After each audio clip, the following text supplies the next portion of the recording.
আসসালামু আলাইকুম। প্রিয় দর্শক, আসসালামু আলাইকুম। জীবনের গল্পে আপনাদের স্বাগতম জানাচ্ছি। দর্শক, ক্যামেরার সামনে আছে একজন বোন, তার জীবনের গল্প শুনবো। দর্শক, ভিডিওতে ওনার নাম্বারটা থাকবে, বিস্তারিত জানতে চাইলে ভিডিও থেকে নাম্বার নিয়ে যোগাযোগ করতে পারবে।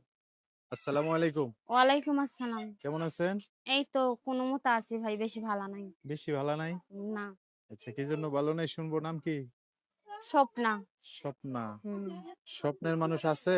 স্বপ্নের মানুষ থাকলে কি আর প্রতিবেদন আসা হয় ভাই? কয় কি? এত বড় হয়ে গেছেন, স্বপ্নের মানুষ নাই গা, কি সমস্যা? স্বপ্নের মানুষ নাই বলেই তো প্রতিবেদনে আইছি। হুম, একা তো আর জীবন কাটান যায় না ভাই। তাই পরিবারে আছে কে কে? পরিবারে বলতে ভাই দুঃখের বিষয় খালা ছাড়া আর কেউ নাই। বাবা মা কোথায়? বাবা মা আমি যখন ছোট তখনই মারা গেছে। দুজনেই? দুজনে মারা গেছে ঠিক আছে, কিন্তু একসাথে তো মারা যায়নি। বাবার আগে অজ্ঞাত পরে ছিল মারা গেছে? আগে পরে। আমার ৭ বছরের কালে আমার মামা মারা গেছে। আর বাবা মারা গেছিল ছোটকালে। ছোটবেলা। হুম। আচ্ছা। তো এখন থাকেন খালার কাছে, না? খালার কাছে থাকি।